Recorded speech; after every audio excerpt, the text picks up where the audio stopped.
With the Minister Hlabisa announcing 1.4 billion rand dispersed to several municipalities to help the provinces the most affected by heavy rainfall and flooding. I suppose the big question for the Minister for this afternoon, Sitheliswa, is the accountability issue, which we know we have been lacking in. How do we keep track of the fact that these monies have landed in municipal accounts and how they are being spent? A very good afternoon to you too, Michelle. And yes, that is correct. Over 60. I'm sorry, I'm hearing myself on the phone, so I had to hang up on you, team. But yes, Michelle, over 60 provinces, of 60 municipalities rather, have been allocated that funding, and we are going to now be speaking to the minister to find out more on that. The thing that you talked about right now on accountability. He did mention that there will be a report that they are going to be following. But I'm quickly going to bring him in to tell us more. Minister, you did mention that these municipalities will have to account for this money over a period of time. Yeah, thank you very much, and I want to greet the viewers of Newzroom Afrika. Indeed, the reason why we said let us be transparent, not to transfer money silently, is because we want everybody to be accountable of the money that we have pronounced. The 60 municipalities, which I read out, the departments in various provinces, which we referred to on a monthly basis, they will be giving reports on how they have started to utilize this money to help our communities, because the bad weather conditions are devastating our communities, and these have a negative impact in the economy.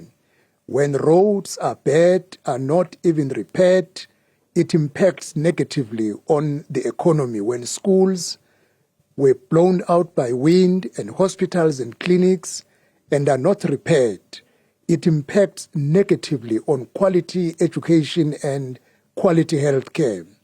The municipalities, as they have been given this money, we are going to follow it. And every month when they do an account, we will want evidence that the balance is still available in the banks. As I said, we are giving them up to the month of August, that they must have utilized this money, because it is not money to stay in their banks, and it is not money to be used for another purpose, like paying salaries or doing what is not what it was designed for. There will be consequence management to any deviation. Now, Minister, you mentioned that there will be another rollout after the new financial year. And we do have a case of, houses in Ramutsiri, Moilwa in Northwest, where people are still living in mud houses. And I just want to find out from you, which provinces will then be prioritized on the next batch? As you saw in the 1.4 billion that we spoke about today, it's nearly all provinces, probably except 2.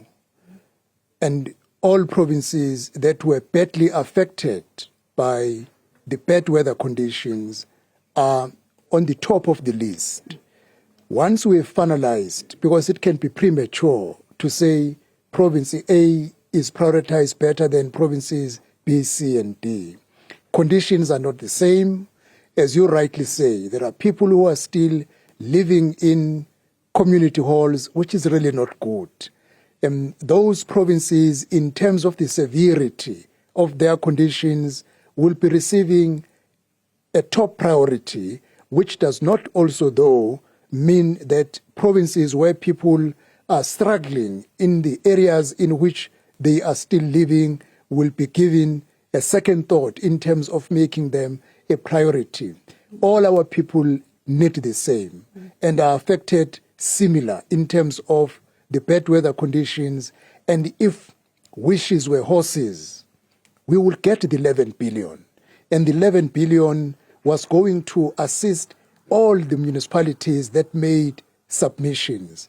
But we are confident, even if we may not get 11 billion, because the truth of the matter, money is not always available according to the needs. Whatever billions that we will get, we will allocate them and we will announce them in the month of May. Those who will remain, they will follow in the second tranche in terms of allocation until we say we have gone as far as we could to address the needs of our people. Minister, thank you so much for your time. Well, Michelle, that was CoGTA Minister Mr. Velenkosini Hlabisa outlining there that in the second batch, there will be more money allocated to provinces that have also, been affected. And also he did mention that, these floodings and heavy rains will not, they have been classified as national disaster, but had not yet been declared, and that different stakeholders like Home Affairs and Human Settlement will then be brought in to assist those different provinces that have been badly affected by heavy rains and floods. Back to you, Michelle. Sitheliswa Beja, thanks very much indeed. We stay with